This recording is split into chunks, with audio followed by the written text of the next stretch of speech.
Здраво и добро дојдовте во уште едно видео, каде што ова видео ќе говорам за диабетес мелитус, односно диабет, односно шекерна болест. Но пред да навлезам во патофизиологијата, сакам да објаснам како нормално се регулира концентрацијата на шекер во крв посредувано од инсулинот. Во ред, овде со жолта боја го имам нацртано панкреасот, кој е хетерокрина жлезда.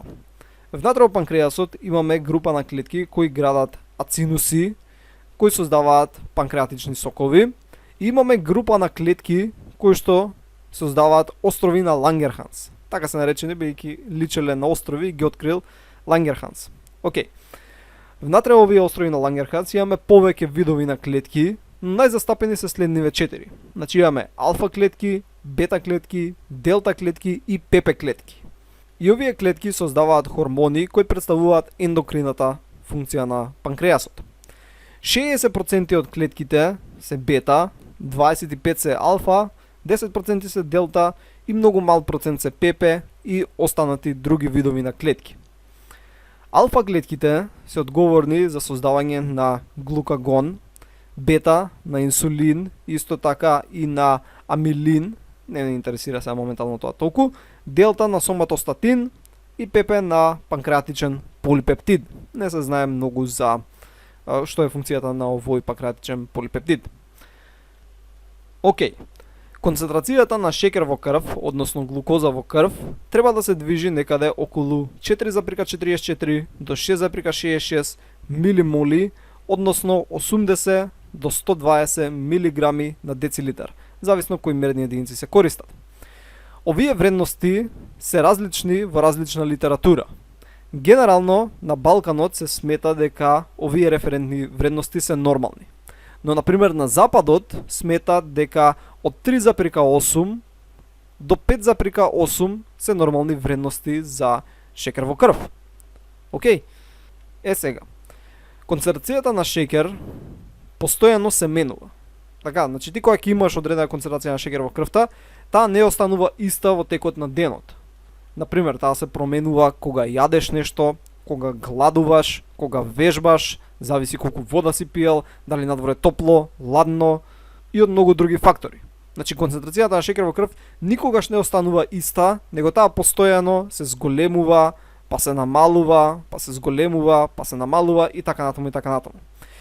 Затоа постојат регулаторни механизми кои пробуваат да ја одржат барем во овие референтни вредности. Да речеме дека јадеш нешто благо и сега тоа има многу шекери и почна да се зголемува концентрацијата на шекер во крв. Така, значи она ќе почне да се зголемува и после одреден трешхолд почнува да се лачи инсулин. Океј, инсулинот ќе ја снижи концентрацијата на шекер во крвта. Така, значи она ќе се искачи од некое место, па после ќе почне пак да се миња назад, поради тоа што се излачил инсулин. И ќе стигнала некаде, например, тука, и сега па паднала многу ниско. Сега треба да се излачи глукагон, и тој повторно ќе ја крене до некоја си точка, например, овде. Океј. Сега сме со концентрација шекер тука некаде. Да речеме сега некаде не си јадел долго време, почна ти паѓа шекерот, сега ќе почне да паѓа, и пак стигнува некоја точка тука, ќе се излачи глукагон, пак ќе порасне, можда ќе порасне премногу, па ќе се излачи инсулин и пак ќе дојде до тука некаде. Пример. Односно, ова можете да го сметате на некој си начин како педала за газ и педала за кочница. Значи, инсулинот го снижува количеството на шекер во крв, додека глукагонот го зголемува. Кога нема шекер, се лачи глукагон со цел да се зголеми, кога има многу шекер, се лачи инсулин со цел да се намали. И тие постојано се во некој сооднос. Така, например, малце ќе стиснеш газ, па ќе стиснеш кочница, па пак газ, па малце кочница и така натаму и така натаму. И цело време пробуваат да одржат концентрацијата на шекер во некоја нормална граница. Така што да не паднеме ни во хипогликемија, ни да не отидеме во хипергликемија. Океј? Во некои дадени ситуации може концентрацијата на глукоза да ги надмине референтните вредности, но повторно тоа да биде нормално и тие обично се нарекуваат физиолошки хипергликемии или хипогликемии. Но тоа е некогаш за некое друго видео. Сега нешто повеќе за инсулинот, бидејќи на него многу повеќе ќе се задржиме. Инсулинот е еден полипептиден хормон, нели, како што рековме, се создава од страна на бета клетките во Лангерхансовите островчиња. Бидејќи е протеински хормон, тој не е липосолубилен, не може да поминува мембраната, така што сигнализирањето се посредува преку рецептор кој се наоѓа на надворешната страна на мембраната на клетките. Времето на полуживот му е околу 6 минути, така што некаде за 15 на минути најголем дел од инсулинот кој се излачил ќе биде деградиран од страна на инсулинази кои се наоѓаат во голем број телесни течности. Инсулинот генерално има анаболички ефект, односно јаглехидратите ќе бидат конвертирани во гликоген. Ова главно се случува во хепарот или пак може и во мускулите, но мускулите ако моментално се користат за нешто, дека се извршува некоја физичка работа, овие јаглехидрати ќе подлежат на гликолиза, така што ќе добиеме АТП. Исто така, инсулинот потикнува да слободни масни киселини, кои се наоѓаат во адипозното ткиво, заедно со глицерол, кој ќе се добие од јаглехидратите, значи јаглехидратите ќе влезат во масното ткиво, ќе бидат конвертирани до дихидроксиацетонфосфат, па тој ќе биде до глицерол, и глицеролот заедно со слободните масни киселини, значи free fatty acids, ќе биде конвертиран до масти. И ова, например, се случува во адипозното ткиво, во адипоцитите. Исто така, кога имаме сигнализација од страна на инсулин, се отвараат и канали кои овозможуваат влез на аминокиселини, генерално во мускулите, и се стимулира синтеза на протеини, а се инхибира катаболизам на протеини. Вред, исто е дека кај мастите се стимулира липогенеза, создавање на масти, а се инхибира липолиза, разградување на масти. Значи овдека ако идеме малце десно, ќе видиме дека гликогенеза, односно создавање на гликоген, така, значи резерви на шекер, се одвива генерално во хепарот, но и во мускулите.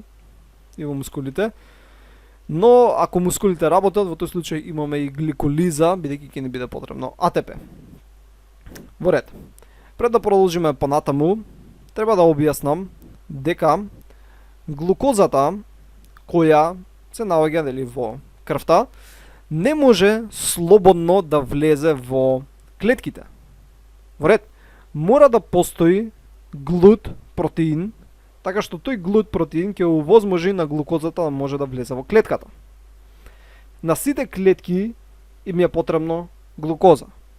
Во ред, значи не може да живеат без глукоза. Можат сега од мастите да направат одредени соединенија кои ќе поддржат живот, но не сите ткива можат така да обстојуваат. Така што глукозата е многу битна. И овие глут транспортери, односно глукозни протеини, кои што всушност се глукозни транспортери, се многу клучни. Постојат различен вид на глукозни транспортери.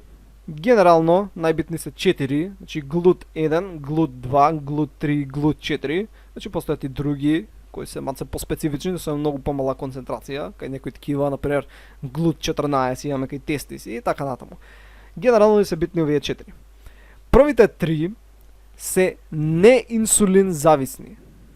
Океј, односно тие се експресираат на мембраната на клетките без разлика дали има инсулин или не.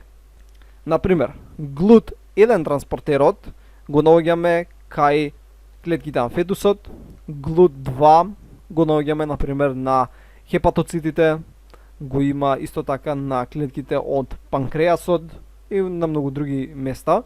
Глут 3 го имаме например кај нервното ткиво. Невроните не можат да чекаат да стигне инсулин за да може да внесат глукоза. Нив им е многу потребна глукозата, така што они си имаат посебен транспортер кој овозможува пасивно влегување, односно помогната дифузија на глукозата во нервните клетки. Но глут 4 е инсулин депендент, значи зависи од инсулин.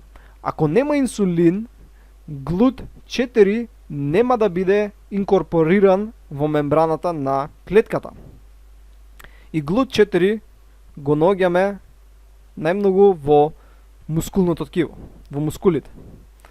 кои што се едни огромни депоа. Така што ако немаме GLUT4, многу тешко би ја отстраниле глукозата од крвта, бидејќи овие другиве транспортери, да, пропуштаат глукоза, но ткивата на кои се наоѓаат овие другиве транспортери не се нешто многу големи. Најголем дел од телесна маса отпаѓа на мускулите, така што ако немаш GLUT4, многу споро ќе се намалува концентрацијата на глукоза. Иначе еве како изгледа се ова. Имаме една клетка, на таа клетка имаме инсулински рецептор, ова синото, кој е всушност рецептор кој сигнализира преку фосфорилација на тирозински резидуи, нема да навлегуваме во тоа, но како и да е, кога ќе се поврзе инсулин на овој рецептор, се праќа сигнал, ќе видиме како иде сигнализирањето, што доведува да везикуларни GLUT4 протеини бидат инкорпорирани во мембраната на клетката, така што глукозата ќе може да почне да навлегува внатре во клетката. Значи, овие транспортери се спремни и чекаат на готовост внатре во клетката. Значи, ставени се на везикули. Така. Значи, ова е везикула и на нега се прикачени транспортерите. Кога ќе дојде соодветен сигнал, оваа везикула ќе се соедини заедно со надврешната клеточна мембрана, така што овие транспортери сега ќе дојдат на надврешна мембрана и ќе овозможат влез на глукоза. Глукозата чим ќе влезе во клетката, таа ќе биде фосфорилирана со цел да не може да искочи надвор. Така она кој ќе влезе, ти не сакаш да искочи пак, затоа се додава фосфор на незе и сега не може да искочи, така што само ќе може да влезе. Океј. Сега може да се постави едно многу интересно прашање, а тоа е како бета клеткиве у наводници знаат кога да ослободат инсулин, односно како знаат дека има зголемена концентрација на глукоза во крвта. Одговорот е следниот. Значи идеме овдека доле и првично ќе изгледа многу комплексно, но нема да го објасниме целиот диаграм, ќе се задржиме само на делови и ќе идеме чекор по чекор. Значи овде имаме панкреатична бета клетка и надвор од клетката има глукоза. Нормално глукозата е потребна и на оваа клетка со цел да преживее. Како што спомнав, панкреатични клетки имаат GLUT2 канали. Тие канали беа инсулин индепендент, значи не беше потребно инсулин за да се инкорпорираат во мембраната. И овие канали имаат прилично голем афинитет за глукозата, но не пропуштаат некои многу големи количества. Така што глукозата влегува пасивно натре во клетката. Сега таа глукоза ќе подлежи на гликолиза и ќе стигне до пируват. Пируватот ќе стигне до ацетилкоензим А, ацетилкоензим А ќе отиде во митохондријата, каде што ќе влезе во ТЦА циклусот, ќе се создадат до сега одреден број на АТП молекули, но исто така ќе се создадат и редуцирани кофактори, кои понатаму ќе одат во респираторниот синџир, каде што ќе се добие уште повеќе АТП. Во ред. Сега од тие молекули на глукоза добивме АТП. Што повеќе глукоза имаме, повеќе АТП добиваме. Во ред? Логично? Сега, АТП е инхибитор на еден калиумов канал. Значи имаме тука еден канал кој нормално испушта калиум кон надвор, така? Значи калиумот излегува низ тој канал. Но кога АТП се врзува со овој канал, тој е инхибиран и е затворен. Поради тоа калиумот сега не може да искочи. Ако не искочи калиумот, се случува деполаризација на клетката и тоа предизвикува voltage dependent calcium channels. Сега овие канали се отвараат така што калциумот влегува. Во ред? Исто така некој ще нарекуваат и voltage gated, али некојаш voltage dependent. И сега се отвараат овие калциумови канали и влегува калциум.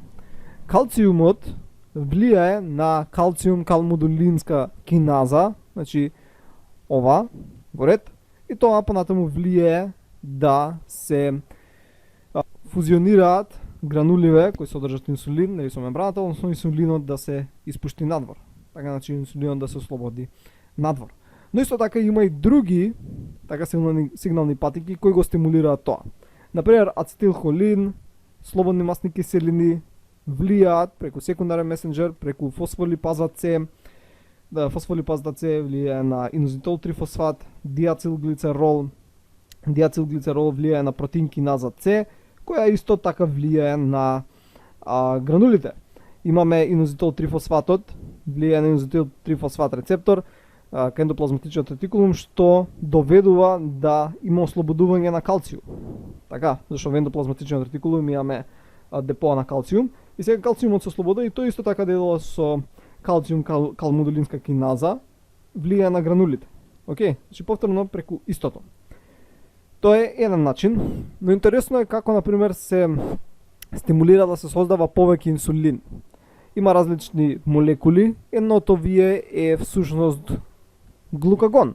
Значи глукагон, иако е антагонист на инсулин, тој стимулира да се создаде инсулин, али не да се секретира, него само да се создаде. Например, глукагонот стимулира преку секундарен месенџер, стига до CAMP, цикличен AMP, кој действува преку протеин киназа А, се прават различни транскрипцијски фактори, тие влијаат на ДНА и се создава инсулин, бидејќи е протеински хормон. И сега имаме инсулин внатре во гранулата, видовме како ќе се стимулира таа да се секретира и тоа ќе се случи. Интересно е дека кога ќе се секретира, не се секретира само инсулин, него дека има и еден С-пептид и амилин. Океј, значи С-пептид и амилин. За кој ќе спомнам нешто повеќе, ќе спомнам подоцна нешто за амилинот, но С-пептидот е интересен бидејќи се користи во диагностика со цел да се определи колку инсулин се ослободило. Бидејќи секој пат кога се ослободи инсулин, се ослободи и С-пептид, а С-пептид е многу често полесно да се детектира, така што ако одредиш колку С-пептид има, всушност ќе можеш да одредиш колку инсулин има индиректно. Значи тоа е една интересна работа. Значи сега го имаме ослободено во инсулин и сега да видиме како действува врз клетките. Така, значи инсулинот, еве го, тој што го ослободивме, стигнува и се врзува со инсулински рецептор, која е всушност тирозинска киназа. Значи сигнализира преку фосфорилација на тирозински резидуи каде што се прикачуваат други адапторни молекули. Значи на тие тирозински резидуи се прикачуваат адапторни молекули кои се всушност овие инсулински рецепторни субстрати кои понатаму всушност активираат фосфоинозитол 3 киназа која влијае на фосфоинозитол 3 фосфат и така натаму се стигна до АКТ, кој што влијае на многу работи. Овој го спомнуваме например кога зборавме за апоптоза, че влијае на голем број молекули.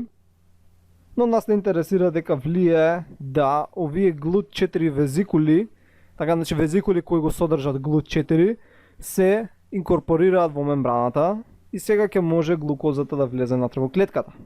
Во ред, друго што стимулира е да глукозата влезе, окей, тоа видовме, липогенеза. Значи како што спомнав претходно, ќе почнат да се создаваат масти, а се инхибира липолиза, но се стимулира липогенеза. Гликолиза, например во мускулите, таму е потребно шеќерот кој се внесува да стигне до АТП. Гликогенеза, ова се случува генерално во хепарот, така значи глукозата што влегува во хепарот ќе се направи во гликоген за понатаму да може да биде ослободена. И нешто што е антилиполиза, и не знам точно што е тоа. И ќе се стимулира протеинска синтеза, што спомнав претходно, нели во мускулите ќе почнат да влегуваат аминокиселини, ќе почнат да прават протеини. И тоа е генералната идеја за тоа како се секретира инсулин, како се ослободува и како влијае врз таргет клетките. Ова е прилично детално, но сепак може да се иде уште во повеќе детали, но за целите на ова видео сметам дека е повеќе од доволно.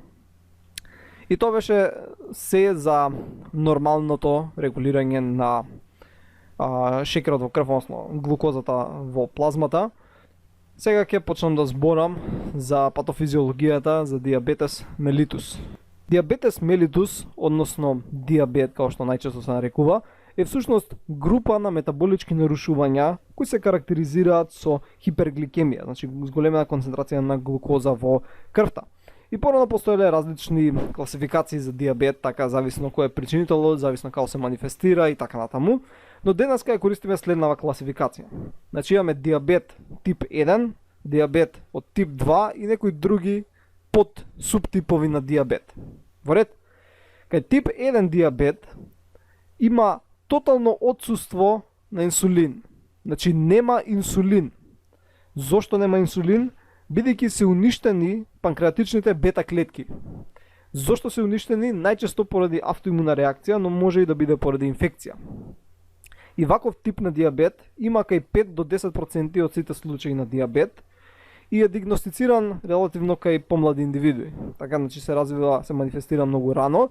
Тоа не значи дека не може да се јави и кај постари индивидуи, но најчесто е кај млади луѓе и затоа порано е бил наречен јувенилен диабет.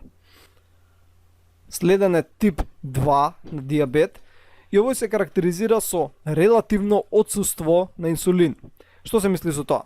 Тоа значи дека има инсулин, али таргет ткивата не реагираат нормално на тој инсулин. Односно проблемот е во рецепторите и ова го нарекуваме инсулинска резистенција. Така што за да се постигне посакуваниот ефект, потребно е многу повеќе инсулин. Во ред? Значи со нормалните количини на инсулин не се постигнува посакуваниот ефект и поради тоа, иако има инсулин, ние викаме дека е отсутен, но тоа е всушност релативно земено. И затоа викаме дека е релативно отсуство. Во ред? Сега, ваков тип на диабет има кај 90 до 95% од сите случаи на диабет. И најголем дел од овие индивидуи се со прекумерна тежина. И овој диабет се развива кај повозрастни индивидуи, можеме да го стрекнеме и кај млади. Нормално денеска се повеќе и повеќе го сретнуваме кај млади, бидејќи овој тип на диабет се развива поради, например, прекумерна телесна тежина, јадење на многу блага храна, недоволна физичка активност, нездрави навики како пушење цигари, пиење алкохол и слично.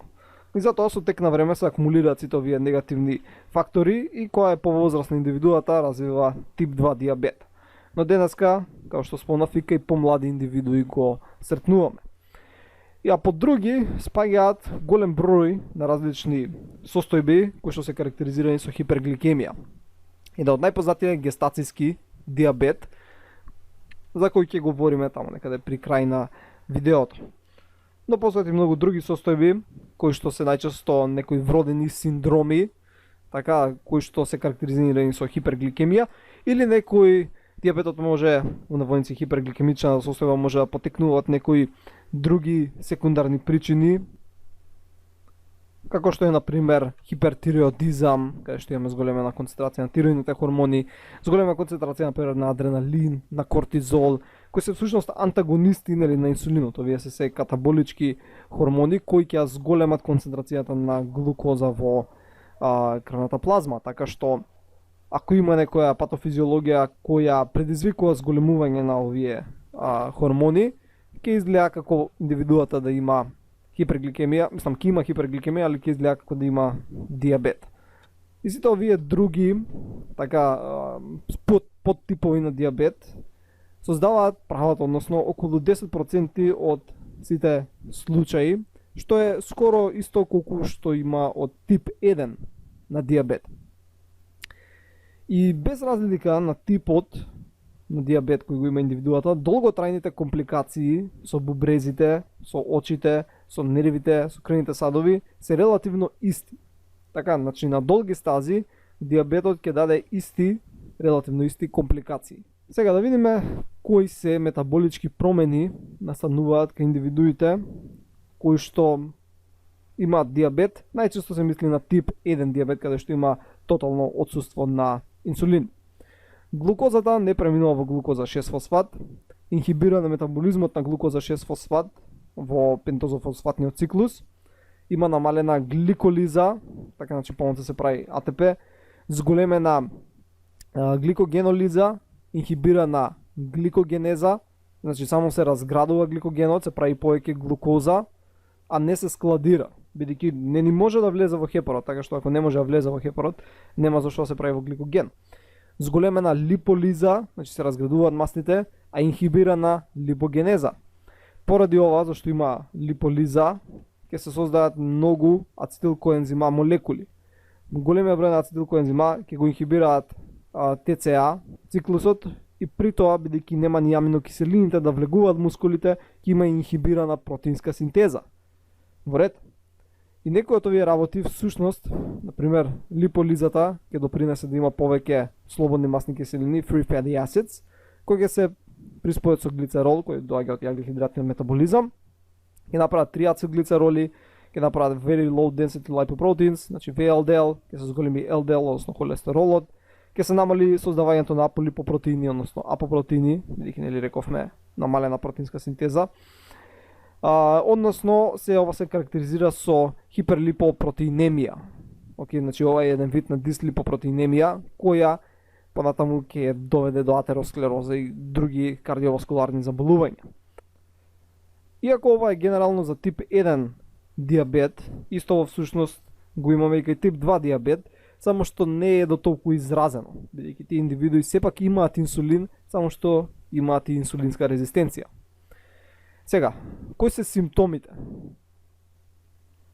Ајде сега ги видиме симптомите. Значи овие индивидуи се карактеризираат со полифагија, значи сакаат да јадат, гладни се, гликозурија, глукоза во урината, полиурија, зголемено количество на урина, полидипсија, се жедни, заморени се, имаат заматен вид, гадење, повраќање, намалување на телесната маса и некогаш има алармантни диабетични состојби како диабетична кетоацидоза, која може да доведе до диабетична кома, хиперосмоларна хипергликемија и хипогликемија. Интересно е ова хипогликемија малце контрадикторно, но всушност поради третманот кој го примаат можат да паднат во хипогликемија.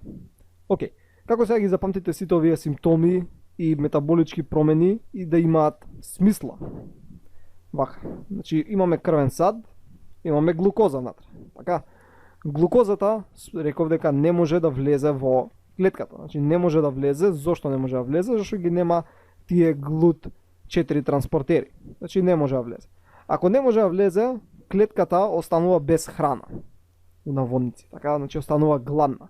Сега клетката може да користи други извори за храна, така може да користи масти и протеини, но глукозата е обично прв избор. Така за некои ткива е дури скоро единствен избор.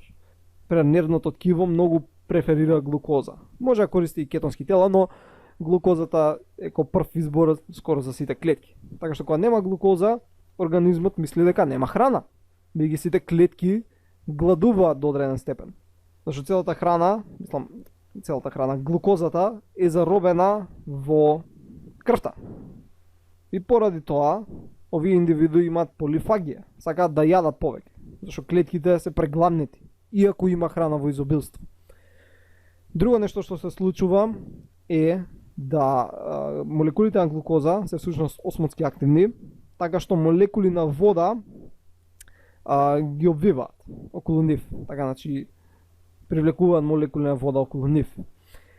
Сега, кога има повеќе молекули на глукоза во крвта, всушност крвта е хипертонична во однос на клетките, така што водата од клетките почнува да излегува и да влегува во крвта, односно околу овие глукозни молекули.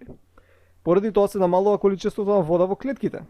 Ако нема толку вода во клетките, организмот мисли дека нема вода, а има вода, само што она завршува во крвта околу глукозата, мисли дека нема вода и има полидипсија. Значи индивидуата сака да пие повеќе вода. Бидејќи се осмотски активни, сега имаат повеќе молекули на вода околу нив, се зголемува и крвниот притисок. Океј, зголемен крвен притисок понатаму може да прави проблеми со кардиоваскуларниот систем, ќе направи оштетување, па ќе доведе до атеросклероза. Сега, оваа крв поминува низ бубрезите, но бидејќи има премногу глукоза, таа не може целата да биде реабсорбирана и дел ќе заврши, односно големо количество ќе заврши во урината. И ова е обично ако има над 10 милимола во крвта концентрација, но ќе заврши во урината и имаме гликозурија. Бидејќи глукозата влечеше со нејзи и вода, така е осмотски активна, ќе имаме и полиурија. Така, заедно со глукозата ќе иде и водата и ќе имаме ем зголемено количество на урина ќе се испрла, ем ќе се испрла и шекер во урината.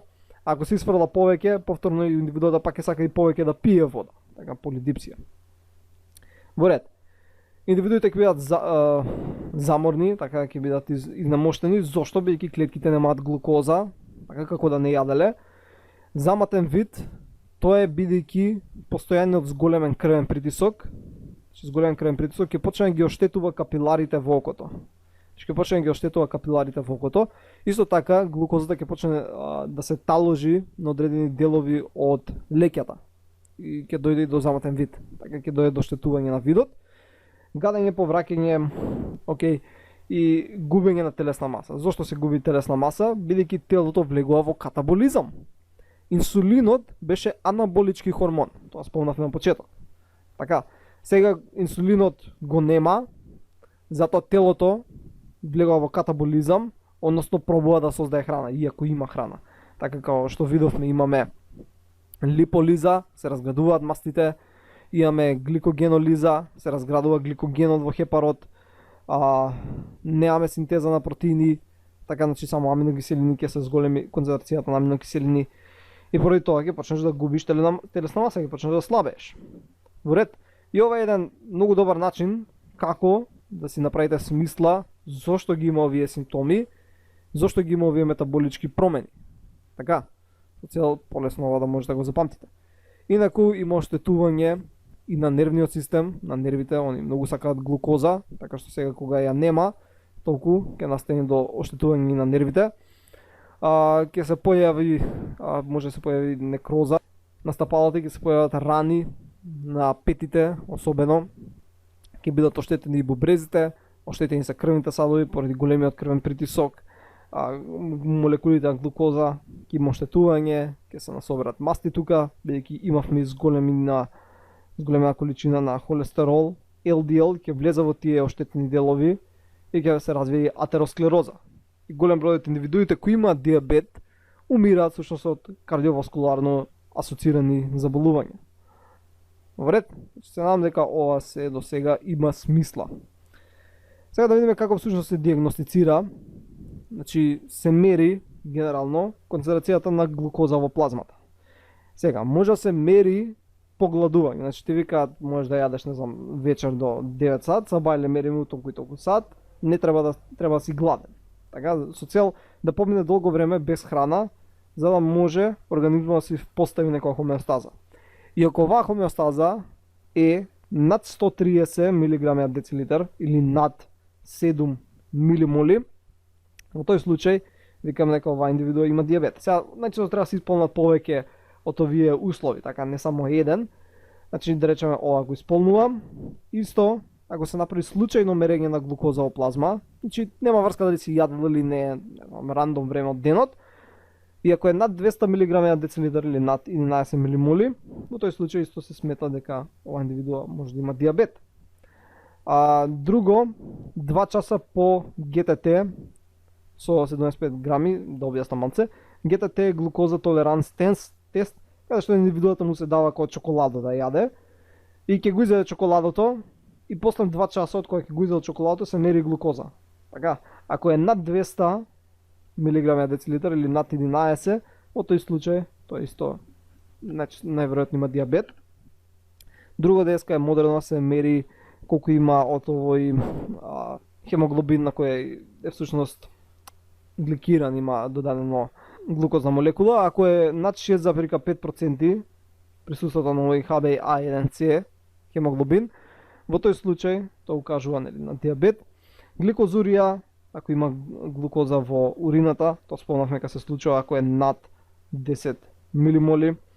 Ацетонски здив, зошто? Бидејќи телото повторно мора да преживее некако, така сега нема глукоза, но глукоза не може да влезе и мора да преживее, така што најголем дел од клетките ќе користат кетонски тела. И тоа прилично брзо ќе се направи во рок, не знам, ден-два, зависи. Сега, тие кетонски тела се всушност ацетон оцетна киселина, ацетон и бета-хидроксибутерна киселина. Океј, значи едно од овие соединенија е ацетон и затоа здивот ќе мириса како ацетон, нели оно што се користи за бришење на ногти, на лакот ногти. Имунотехники се употребуваат за одредување концентрацијата на инсулин и некои други хормони, така значи битни се и например адреналинот, кој што спомнав, тироидните хормони, кортизолот и тие битно се одредат. Или пак исто е битно се одреди концентрацијата и соодносот на липиди, така дали е зголемено количеството на липиди и така натаму. Сега, ако индивидуата не ги надминува овие граници, али е близу до овие граници, Во тој случај викаме дека индивидуата има потенцијален диабет. Така, значи ова е потенцијален диабетичар, што значи дека можеби во наредните 5 години ќе развие диабет. Моментално е на граница. Така. Латентен диабет е кога ГТТ тестот, така значи глукоза толеранс тест, е всушност индивидуата не го поминува тој тест, али не го поминува само при некои стресни услови, така значи стресни услови или примање на одредена кортикостероидна терапија. Значи само при дадени услови го паѓа овој тест. Така, односно вика дека има диабет. Сега, тоа не е секогаш, но тоа се нарекува латентен диабет. Асимптоматски е ако ги паѓа овие тестови, така, значи има повисока концентрација, и така. Значи се укажува дека има диабет, али нема симптоми на диабет. Така, значи само биохемискиве параметри укажуваат на диабет, али изгледа клинички нормално индивидуата. Океј, тоа е асимптоматски и ќе се развијат симптоми подоцна. Имаме манифестен каде што и ги има биохемиските параметри и ги има ја има клиничката слика, така значи ги има симптомите. Ајде сега малце подетално да го разгледаме тип 1 диабетот. Како што спомнав, кај тип 1 имаме тотално отсуство на инсулин. И тоа беше така, бидејќи беа уништени панкреатичните бета клетки. Во ред, беа уништени најчесто поради тоа што нашиот имун систем ги уништил, односно имало автоимуна реакција, или некогаш може да биде поради инфекција, најчесто со вируси. Сега се поставува прашањето, зошто нашиот имун систем би ги уништил нашите клетки, нашите бета клетки? Сега, како со секој автоимуно заболување, не е баш очигледен одговорот, така, бидејќи има тука многу работи кои се случуваат и нема да навлеземе во премногу детали, но знаете дека не знаеме точно секој што е причината, но знаеме која е генералната идеја. Значи вака, ги имаме нашите бета клетки, или која било друга клетка во организмот, која на својата површина има најразлични протеини. Овие протеини ги нарекуваме антигени, бидејќи се наши ги нарекуваме селф-антигени. Во ред, најчесто се протеини, но може да бидат и јаглихидрати или липиди. Сега, овие наши собствени антигени, селф-антигени, не треба да бидат препознаени од клетките на нашиот имун систем. Значи, нашиот имун систем, ако препознае наш антиген, значи селф-антиген, ќе, например, некоја клетка ако препознае, таа ќе биде селектирана така што воопшто нема да се најде во крвотокот. Така, значи, Т клетките и Б клетките подлежат на ригорозна селекција, така што се обучени унаводници да не препознаваат наши антигени. Но некогаш може да се случи дали Т клетка или Б клетка да се шмугне низ таа селекција и да препознае нашиот антиген. Но пак има заштита, така што тие клетки ако не добијат конформација од некоја друга клетка влегуваат во енергија, но некогаш може и тој механизам не работи, така што нема да влезат во енергија, него ќе потекнат автоимун одговор. Може и да е многу покомплицирано тоа сега што го објаснив и затоа не ќе да навлегувам во многу детали. Но вака, например, тече генералната идеја. Имаме некоја дендритична клетка или антиген презентирачка клетка, која обработила антиген, тој може да биде селф-антигенот, од бета клетките и сега го презентира на МХЦ класа 2 молекула или ХЛА, говориме за луѓе. Кога ќе го презентира, тој треба да биде препознаен од некоја Т клетка која ја поминала селекцијата и таа Т клетка да активира некоја Б клетка, бидејќи ова е МХЦ класа 2, ова значи ќе биде CD4 Т клетка која всушност ќе стане Т хелпер клетка. Таа Т хелпер треба да активира Б клетки, тие Б клетки ќе станат сега плазма клетки и ќе прават антитела специфични за дадениот антиген. Или пак оваа Т клетка препознала селф-антиген презентиран на МХЦ класа 1, во тој случај ќе биде CD8 Т клетка, на самата Б клетка, на самата бета клетка. Океј, значи ова може да се презентира на МХЦ класа 1 молекули и да биде препознана Т клетката, исто така се потигне автоимун одговор, но тоа е обично поретко бидејќи потребни се овие антиген презентирачки клетки. Како и да е, крайниот резултат ќе биде продукција на антитела од страна на плазма клетки, кои ќе бидат специфични за бета клетките и ќе со тек на време ги уништат. Така ќе дојдат и Т клетки кои ќе ги натераат да влезат во апоптоза и така натаму и така натаму. Сега, најчесто антителата кои ги сретнуваме кај тип 1 диабет се следни. Значи ICA, што всушност стои за Islet Cells Antibodies, или IAA, што е инсулин auto antibodies, значи инсулински автоантитела, имаме GADA, IA, A2 и некои други. Добре, значи има голем број на различни антитела кои интересно е дека се појавуваат во плазмата на индивидуата некаде некој месец до година дена пред да се појават симптомите. Бидејќи кога ќе се појават овие антитела, почнуваат со тек на време да се налепуваат на бета клетките, се потикнува имун одговор и почнуваат да умираат овие, така. Но тоа трае така, например година дена, се додека не се уништат 90% од бета клетките. Кога ќе се уништат, дури тогаш ќе може да се манифестираат некои симптоми.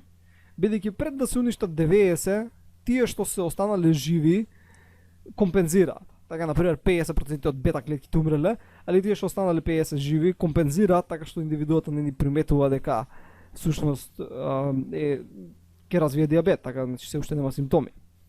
И ова е всушност добра диагностика, така да се детектираат овие антитела и ќе се знае дека индивидуава почнува нели да развива диабет. Сега, во однос на генетиката, знаеме дека, например, многу е битно дали мајката или таткото или некој од постарите така дедо баба имал диабет, во однос на тоа дали и ти ќе имаш диабет, така.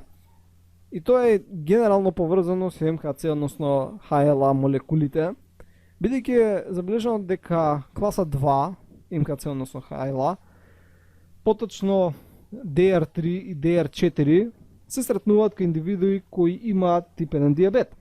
Но не сите кои имаат DR3 и DR4 имаат диабет. Во ред? Сега, зошто е тоа така не се знае.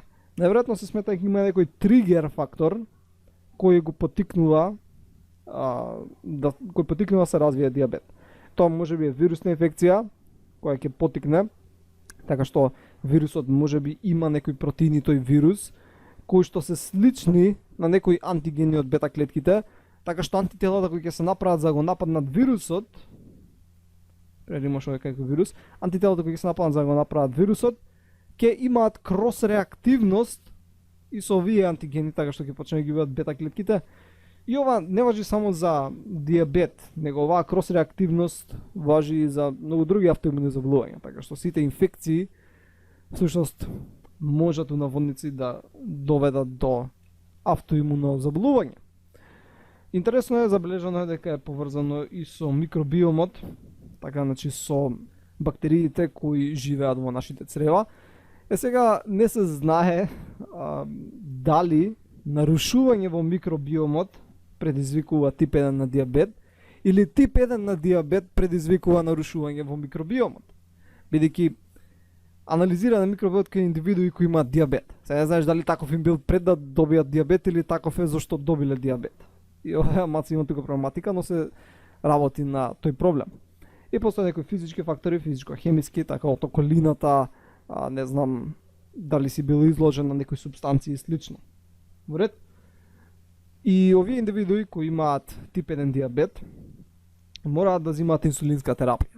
Во ред, значи они немаат воопшто инсулин, мораат да земаат инсулинска терапија, значи со инекција. Денеска е тоа се организирано, значи лесно се мерат колку имат шекер, се знаат колку единици треба да стават и се средува проблемот. И денеска инсулинот кој се произведува, нели во производство кој го користат диабетичарите, е всушност добиен од микроорганизми. Така, значи, пред тоа користеле мртви свињи, така, значи, зимале свињи, ги колеле, па од панкреасот ваделе инсулин, но денеска се произведува масовно користејќи микроорганизми кои се генетски инженирани.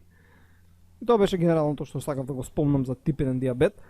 Нормално постојат и многу повеќе детали во кои може да се навлезе, например, како се третира денеска, има некои нови терапии, например, генетски терапии, користејќи вируси за да се инсертираат нормални гени или некои имуносупресивни терапии. Така да може повеќе да се разгледа во однос на тип 1 диабет.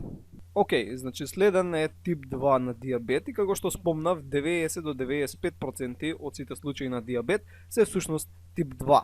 И генерално го сретнуваме кај постари индивидуи кои се во 40-тите, 50-тите години од својот живот, но во денешно време за жал се почесто и почесто го сретнуваме и кај млади индивидуи кои се во 20-тите години. а тоа потекнува од тоа да има се повеќе и повеќе индивидуи кои имаат прекумерна тежина, значи се дебели, имаат малце физичка активност, лоша исхрана, имаат висок крвен притисок и општо лоши навики, така, значи пиење алкохол, пушење цигари и слично. Кај тип 2 на диабет немаме акутно манифестирање на симптоми, бидејќи настанува постепено. Зошто? Како што реков, кај тип 2 си имаме продукција на нормално количество на инсулин, но имаме инсулинска резистенција на периферните ткива. Така што има инсулин, но ткивата, таргет до кој треба да стигне, или имаат помал број на рецептори, или има некој проблем во сигналните патеки, така што не ги инкорпорираат глут транспортерите, глут протеините во мембраната. Океј, не е сосема разјаснато што е проблемот, но се знае дека иако има нормални количества на инсулин, не се инкорпорираат глут протеините. Така што, за да може да се одржи нормалната концентрација на глукоза, панкреасот почнува да продуцира огромни количини на инсулин. Океј, значи нормални количества не успеваат, така што ни треба многу повеќе инсулин. И се јавува хиперинсулинемија. Сега со големи количини на инсулин може да се регулира концентрацијата на шеќер. И сега некој ќе си рече, па добро бе, така ќе работат, ќе продуцираат повеќе инсулин, ќе имаат поголема концентрација на инсулин, али ќе се контролира шеќерот. Да, окей, но проблемот е да овие хипертрофирани клетки не можат да работат со ова темпо на работа долго време. Така, значи ќе се уморат у наводници и ќе почнат да умираат. Значи ќе настане хипотрофија и хипоплазија. Им ќе умираат клетки, им ќе станат повторно помали. Така, значи ќе се вратиме назад, само што сега ќе има и повеќе мртви клетки. Во ред? И со тек на време ќе почне всушност да се намалува количината на инсулин. Нема да стигне до нула, како кај тип 1, но ќе се намали. Бидејќи ова напорно темпо на работа, така, за да се продуцира огромно количество на инсулин, не е одржливо на долги стази. И генерално се мисли дека изумираат, освен тоа да е многу напорна работа, него продуцираат и амилин, кој се акумулира помеѓу клеткиве и прави амилоидни резидуи, кои што им пречат на клетките. Океј, тоа е генералната идеја. Во ред. Но сега прашањето е, зошто настанува инсулинска резистенција? И одговорот е дека не знаеме. А и што не знаеме како целосно функционира инсулинската резистенција, не знаеме ни зошто настанува. Нормално не сме без никаква идеја, имаме истражувања кои потврдуваат некои фактори кои може да играат улога во настанување на инсулинската резистенција, но има исклучоци кои не бунат. Например, знаеме дека најголем дел од индивидуите кои имаат тип 2 диабет се со прекумерна тежина. И зошто, например, прекумерна тежина би предизвикала тип 2 диабет? Да, адипоцитите се всушност и ендокрино ткиво. Они создаваат адипокини, што се всушност цитокини од адипозно ткиво. Например, ТНФ-алфа, исто така создаваат интерлеукин 6 и некои други цитокини кои знаеме дека се инфламаторни. Така, значи се проинфламаторни и влијаат во интерклеточната сигнализација. Така, значи влијаат во сигналните патеки овие адипокини и плюс влијаат на некои други системи. Сега, тоа е една работа. Друго, например, кога имаш прекумерна тежина, се фаворизира липолиза. Така, значи сега имаш повеќе слободни масни киселини, free fatty acids. А липолизата е обратна од тоа што сака го постигне инсулинот. Инсулинот предизвикува липогенеза, што е исто малце проблем. Исто знаеме дека и free fatty acids, слободните масни киселини, исто така пречат на сигнализацијата која се одвива внатре во клетката. Така, значи и тоа пречи на некој си начин. И знаеме дека ова се некои работи кои може да предизвикаат инсулинска резистенција, односно дека прекумерна тежина е битен фактор. Но, интересно е дека не сите луѓе кои имаат прекумерна тежина имаат тип 2 диабет. Така, значи мора да има и голем удел генетскиот фактор. Така, значи дали имаш генетска предиспозиција, дали твоите родители или баба и дедо имале тип 2 диабет, односно дали имаат, така што тоа може да влие доста. Нормално има и други фактори, како физичка активност, например, што си повеќе физички активен, ќе има помалце висцерално масно ткиво, Исто така при физичка активност дел од глукозата влегува во клетките без потреба од инсулинска сигнализација. Лоша исхрана у смисол ако јадеш многу благо постојано, особено храна која содржи многу шеќер, мориз, леп, така значи цело време да се стимулира инсулин и веќе телото, клетките ќе стекнат инсулинска резистенција. Добро, лоши навики, пушење цигари, алкохол, висок крвен притисок кој ги оштетува клетките и така натаму. Значи, како што видовте, не е се познато, но знаеме од прилика што доведува до инсулинска резистенција. Симптомите кај тип 2 диабет се всушност истите како тие кај тип 1. Значи имаме полидипсија, полиурија, гликозурија и така натаму, само што се помалку изразени. Зошто? Бидејќи има колку толку некое количество на инсулин. Немаме тотално отсутство, значи има колку толку инсулин, така што не се изразени симптомите на некоја си голема мера. И овие индивидуи не треба секогаш да земаат инсулинска терапија, него има други препарати кои можат да помогнат со инсулинската резистенција. Бидејќи они имаат доволно инсулин, само што проблемот се таргет кивата всушност. Освен основните два типа на диабет, постои нешто што се нарекува гестацијски диабет, кој го сретнуваме кај бремени жени, тоа не кај сите бремени, него кај 2 до 10% од бременностите. И овој диабет потсетува на тип 2 диабет, односно кај бремената жена се развива инсулинска резистенција. И се смета дека ова се случува поради тоа што нели кога има дете треба повеќе храна, така што има повеќе глукоза во крвта и таа глукоза постојано е таму, така што со тек на време некаде околу третиот месец се развива инсулинска резистенција.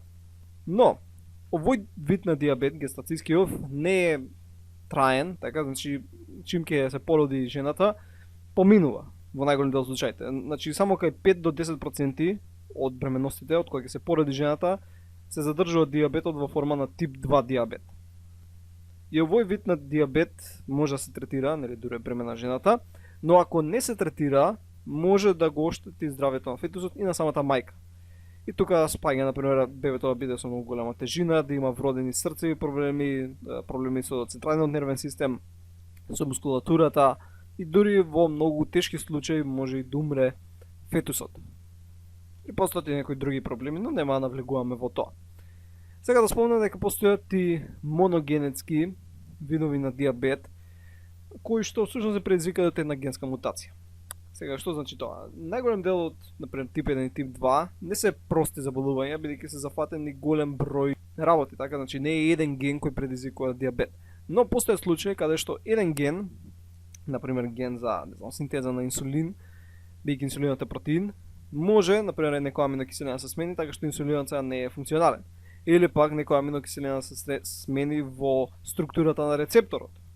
Океј, значи тоа ќе биде една мутација на еден ген која ќе предизвика, нели, индивидуата да развие диабет. А овдека, например, се наброени некои секундарни причинители, некои други состојби кои можат да доведат до диабет. Например, проблеми со екзокрината функција на панкреасот,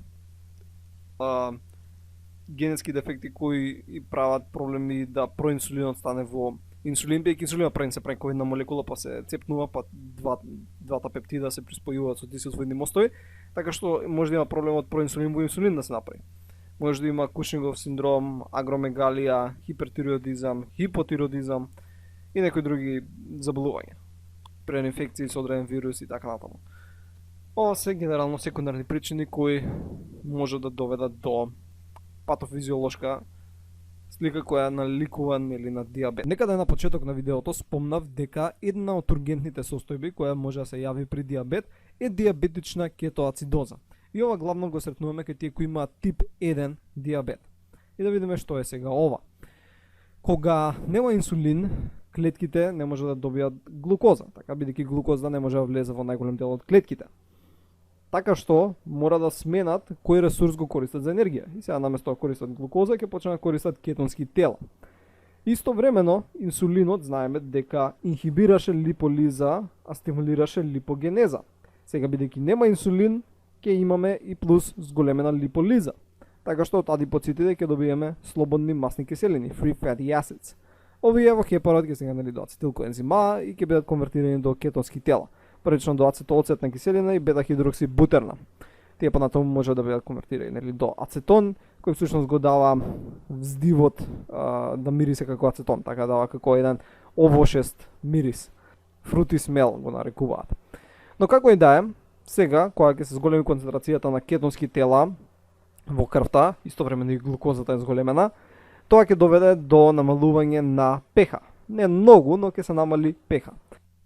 И сега кога има намалено pH, тоа доведува до нешто што се нарекува кусмалово дишење, што е всушност подлабоко дишење и пофреквентно, така значи има хипервентилација. Зошто има хипервентилација? Бидејќи организмот пробува да се ослободи од што повеќе CO2. Бидејќи CO2 во крвта всушност гради јаглеродна киселина која го снижува pH.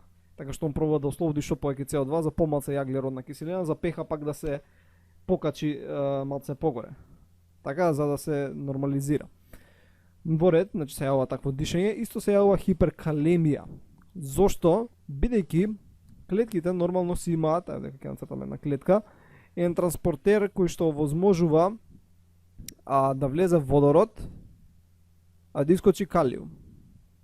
Океј? Па сега бидејќи има ниско pH, тоа значи дека има повеќе протони. Така тоа означува pH. И сега влегуваат протоните, излегува калиумот. Сега калиумот ќе биде во крвта. Но нормално постои механизам за калиумот да се врати назад, така? Но овој механизам кој е контролиран од натриум излегува, калиум влегува, е всушност за овој механизам е потребен инсулин. Во ред? За оваа натриум калиумова пумпа. Мислам, таа работи и без инсулин, али инсулинот ја стимулира нејзината активност. Сега бидејќи нема инсулин, калиумот многу малку влегува во клетките, така што најголем дел се задржува во крвта. Сега, бидејќи има толку многу калиум, исто има многу протони, има кетонски тела, има многу глукоза, диурезата ќе се зголеми многу. Значи ќе има многу голема полиурија, во ред, многу вода ќе се isфрла. Сега, ако многу вода се isфрла со урината, најверојатно ќе дојде до дехидрација, бидејќи не можеш ти кузне колку вода пиеш постојано, и ќе дојде до дехидрација, и заедно со оваа хиперкалемија, зголемена глукоза, зголемена концентрација кетонски тела, доведува до оваа состојба на диабетична кетоацидоза, која се карактеризира со гадење, повраќање, болка во абдоменот, церебрален едем, конфузија и може да дојде и до кома. Во ред? Значи ова може да биде животозагрозувачка состојба и затоа треба брзо да се третира. Генерално се дава вода, електролити, бидејќи нели многу голем дел од водата се губи преку урината, електролити исто така се губат, калиумот нели се губи заедно со некои други и се дава инсулин. Океј, со цел да може калиумот пак да влезе во клетките, да се прекине липолизава и се тоа да се реши. Друга состојба беше хиперосмоларна, хипергликемична состојба. И ова се јавува повторно поради дехидрација. Океј, значи бидејќи осмоларноста е многу голема во телото, има и кетонски тела и глукоза, се движи некаде на 310 милиосмоли, додека нормално треба да е околу 280-270, така што е многу зголема на осмоларноста, има многу голем крвен притисок и ќе се губи понатаму многу вода. Но оваа хиперосмоларна хипергликемијична состојба се јавува кај тип 2 диабет. Така бидејќи тип 2 имаат колку толку инсулин, така што не се јавува кетоацидоза. Во ред. Овдека горе сега имаме како некој си вид сумација на работите кои до сега ги говорев. Значи имаш нели острови на Лангерханс, уништени се бета клетките, сега или нема инсулин или пак има ли инсулинска резистенција кај тип 2, така што глукозата не може да влезе ни во адипозното ткиво, ни во мускулите, ни во хепарот, поради тоа имаме хипергликемија. Во ред? Од масното ткиво ќе почнат да се создаваат слободни масни киселини, free fatty acids, дел од нив се создаваат бидејќи има полифагија. Нема глукоза и си мисли организмот леле нема храна, треба да јадеме. Дел од тие слободни масни киселини идат во правење на кетогенеза, само правење на кетонски тела кои доведуваат до кетоацидоза.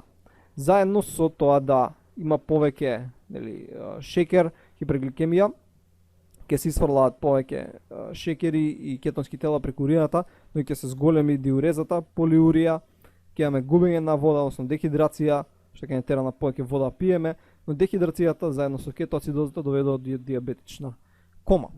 Океј, значи може да се позирате, си видите со ваше темпо.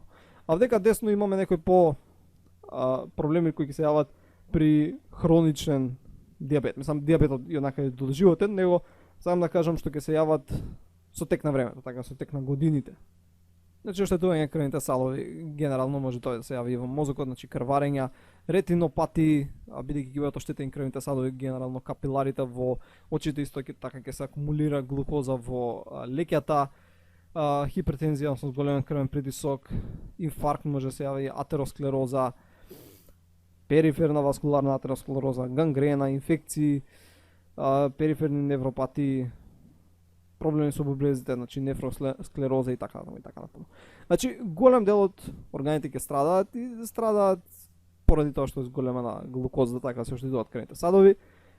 Но најголем проблем се бубрезите и кардиоваскуларниот систем.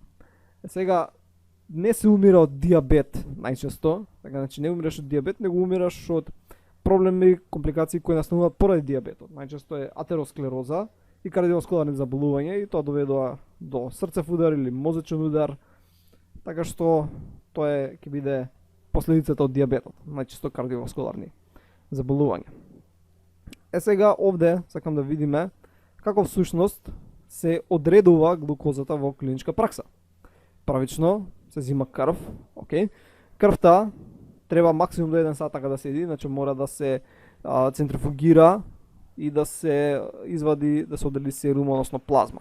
Ако се одредува во плазма, во тој случај треба да се користи хепарин, ЕДТА или флуорид за како антикоагулацијско средство. Се додава натриум флуорид или калиум флуорид за да се спречи гликолиза, така што не се промени концентрацијата на глукоза и може да се изврши депротеинизација со цел да се спречат интерференции од некои други супстанции. И сега глукозата што ја имаме во серумот или плазмата реагира со кислород и вода под дејство на глукоза оксидаза да даде глуконат и водороден пероксид. Овој водороден пероксид сега, такви две молекули, заедно со 4 аминофеназон и фенол под дејство на пероксидаза дава парабензохинон моноиминофеназон и 4 молекули вода. И ова соединение е всушност обоено и се мери абсорбанца на 500 до 510 нанометри и се пресметува соодветно абсорбанцата колку била концентрацијата. Инаку правата реакција е специфична, додека кај вторава водородниот пероксид може да реагира со други работи и така што ќе се изгуби дел од водородниот пероксид и ќе добиеш тука пониска абсорбанца и ќе речеш нема толку многу глукоза, но тоа е бидејќи имало други супстанции кои интерферирале. Поред, значи вака се мери колку имаш глукоза во серумот или плазмата. Најчесто ова е GOT-PAP метода се употребува насекаде. Иако денес постојат као траки кои има апаратчиња, капнуваш капка крв и одма ти кажува, не мора да се прават вакви експерименти. Но сепак тоа е кој некој си стандард. Сега, имаме ГТТ, што беше глукоза толеранс тест. Ова не се употребува секаде и некогаш се употребува само за гестатиски диабет, но е многу интересен тест кој интересно да го знаете.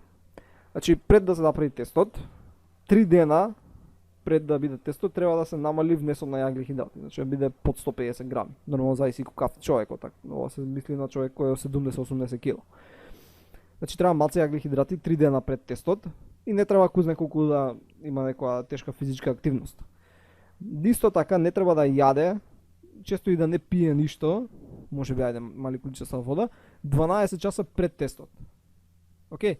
А 30 минути пред тестот треба да одмара. Значи седнува, одмара 30 минути да се стабилизира организмот, некојаш и подолго време, и од кога тоа ќе биде, може да се започне. Во нулто време, така се зима крв пред да се почне со давање на храна и после се дава храна 75 грама на глукоза растворена во 300 мл вода. Може да се даде и храна која содржи исто количина, но генерално се дава глукоза, бидејќи така е стандардизиран експериментот. И ова треба да се испие во рок од 5 минути, така може отеднаш да го испие, но така полека, 300 мл колку е тоа, чаша и пол. И после кога ќе се случи тоа, на секој пола сат се одзима крв и се одредува количеството на глукоза, така, значи на 30 минути, на 60 минути, 90, 120, 150, 180. Океј. И од кога тоа ќе се направи се насуваат на графики и изгледа нешто вака. Така што, ако е нормално нивото, ако нормално си работат бета клетките, инсулинот, така, треба да изгледа вака кривата. Значи за пола сат постигнува некоја вредност и ќе се активира веќе инсулинот, ќе се ослободи и ќе се снижи нивото. Во ред? Но гледате кај тешка шеќерна болест. Се зголемува и бидејќи нема инсулин или има инсулинска резистентност, нема намалување, само расте. Само расте. Бидејќи нема инсулин. Но може исто со други криви да одредиме дека некој може да е во предиабетична состојба, така, значи дека можеби за 5 години ќе развие диабет, значи потенцијален диабетичар. Океј, тоа беше главното што требаше да се спомне, дека само да завршиме со неколку работи. Дека превенција за диабет нема некоја очигледна, едноставно здрав начин на живење, физичка активност, да немаш прекумерна килажа, да не пушиш, пиеш, да помалце стрес и да не јадеш многу блага храна, генерално рафиниран шеќер, така. Третман е инсулин за тип 1, но може и за тип 2. Дека за тип 2 обично се дават некои медикаменти кои регулираат колку глукоза се ослободува, например медикаменти кои намалуваат ослободување на глукоза од хепарот, така што не се зголеми кузне колку. Епидемиологија не е толку битна, само може да запамтите дека отприлика 10% од популацијата имаат некоја форма на диабет. Сега 10% значи секој 10 човек кој го знаете. Сега ако си некој млад кој го гледаш видеово, например ако си 18 години, најголем дел од луѓето кои ги знаеш се твоја возраст и немаат диабет. Но како нели што стариот човек, се повеќе и повеќе луѓе од популацијата имаат диабет. Инаку постојат и други маркери кои може да се одредуваат кога се одредува дали некој има диабет. Тоа е HbA1c, што е всушност гликолизирана форма на хемоглобин, или микроалбуминурија, тоа се албумини во урината, фруктозамин, што се всушност гликолизирани албумини, и кетонски тела. И тоа беше генерално се за ова видео. Нормално има многу повеќе ако некој сака да научи, особено молекуларниот дел, но и ова е прилично доволно, нели? И ќе се видиме во наредното видео. Довидување.